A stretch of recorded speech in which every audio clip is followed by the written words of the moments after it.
granniopteryx, she knows the truth, she's linking every link.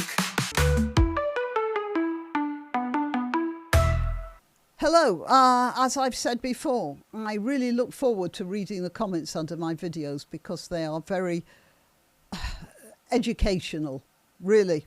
And this one came under my last video in which I talked about Gaza and showed some pictures of some pretty miserable looking people. And this was the comment: much of the poverty and general unpleasantness depicted in Gaza, etc., yeah, I am recording, is normal throughout the developing world. And if you're just listening to this rather than watching it, this commenter put developing world in quotes. And yeah, I would agree that it should be in quotes because the general nice way of putting it is developing world, but it's actually the regressing world. It's going back now.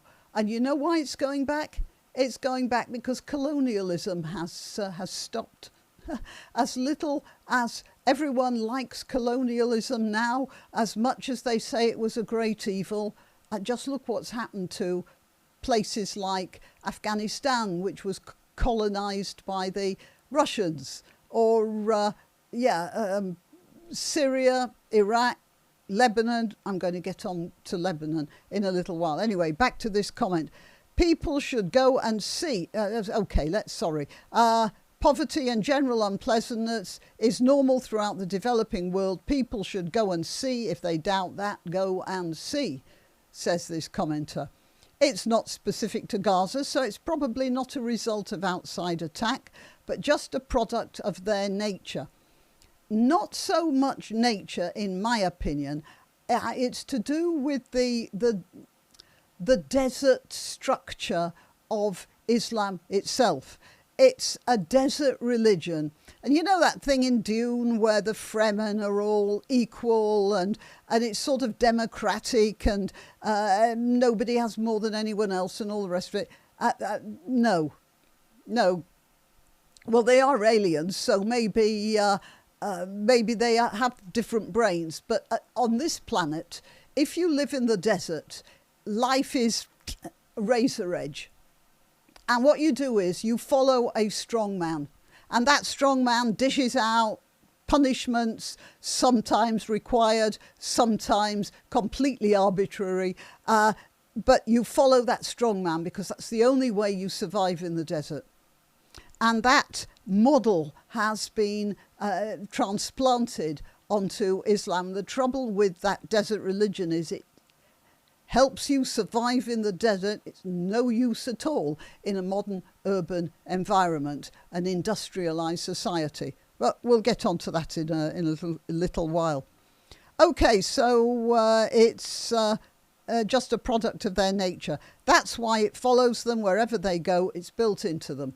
Yeah, it is built in by the structure of their religion. And the problem with us now, like we've got people who are following that particular system themselves now here in this country, we are not telling them that that's wrong. Oh, it's all multiculturalism now, so we can't tell anyone that their culture is inferior. Yeah, it's great if you're in the desert. It's great you're in an arid environment. It's not so great in Leeds, Bradford.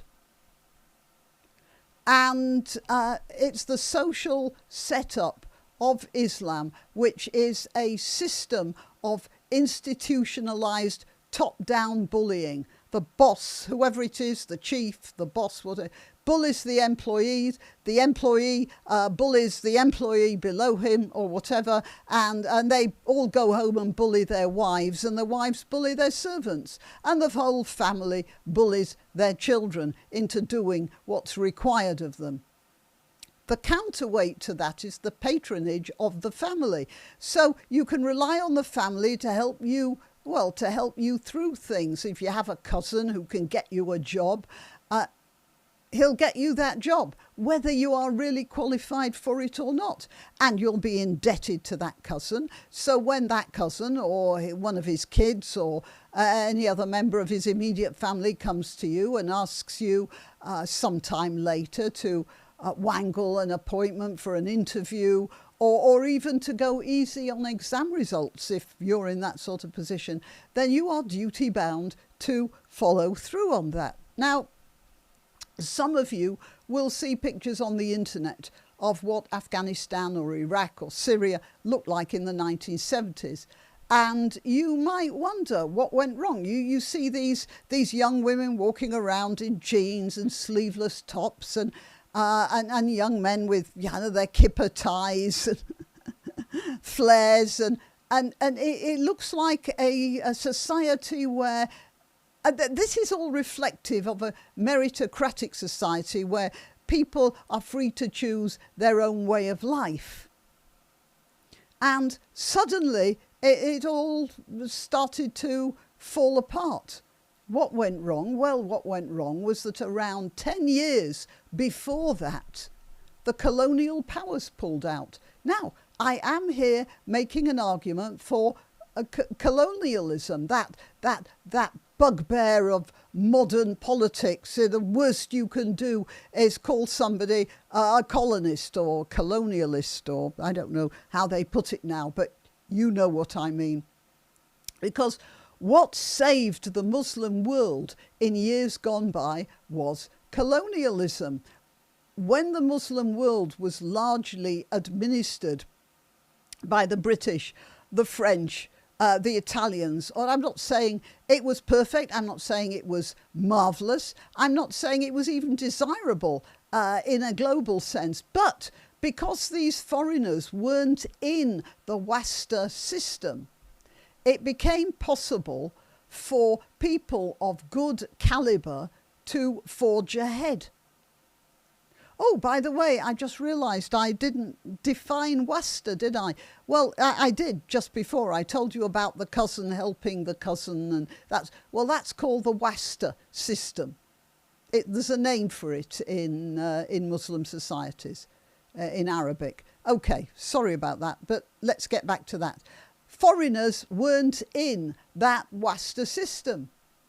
So it became possible for locals of good calibre to forge ahead, because the colonial masters would appoint them, and they'd give them good grades in universities. Remember, a lot of colonial teachers would be there as well, and they'd be administering the universities if they weren't actually the lecturers. So people of good calibre, yeah, I know there'd be cracks that people would slip through, but basically that was the ideal, and it worked in many cases. So all these graduates from universities who wouldn't have got in under the Wasta system ended up being employed in influential positions in the government. They started to take over and to start businesses and that sort of, and finally they became confident enough to demand their independence, which they did. And they were well educated, they were competent, they were intelligent, and to even the colonial powers it seemed like a good thing, and everybody else thought it was a good thing. Colonialism is bad after all, the ruling of one country over another country. That's terrible, isn't it? Well, let's take the example of Lebanon, which is a striking example. When the French left, it was the Paris of the Middle East. The entire Muslim world kept money in Lebanese well-run banks, and they sent their children to the Lebanese well-run universities where merit was doing the teaching. Now, there was Wasta going on in Lebanon anyway, especially among the Muslims. So it was sort of half and half, Christians and Muslims. But, well, actually it was a bit more Christians than Muslims. And then the appearance of a lot of Yasser Arafat's followers ended up in Lebanon after they tried to bring down the Jordanian government, and they were expelled, so they had nowhere to go, and they took up residence in Lebanon. And this added a whole lot of Muslims there, all who regarded the Wasta system as being the only way to do anything. And that tipped the balance. It rocked the boat a bit. But there's always no doubt that in the generation of the Lebanese, especially the Muslim ones, Wasta was happening. And once it got started, it started rolling. And there's a sort of an accretion. It's like rolling a small snowball down a hill. It picks up more snow on the way, and when it ends up at the bottom, it's enormous and unmovable. How are you going to deal with that? It took just a couple of generations for that whole Lebanese European model to collapse. And now Lebanon is an economic basket case. And I'm citing Lebanon particularly because all the other countries have disintegrated the same way, but none of them more spectacularly, from something truly paradisical to something really hellish in such a short time. When you have a system of Wasta, it guarantees that the least qualified people will be running the show. And the most qualified, if they have any sense, will leave because they can see no way to advance. So you've not only educated these people, you've wasted your resources because they're off. These people, ironically enough, will end up setting out to make their fortunes and live their lives in the countries of their previous colonial masters, the ones who were over at their place before and who were telling them what to do and who were appointing them.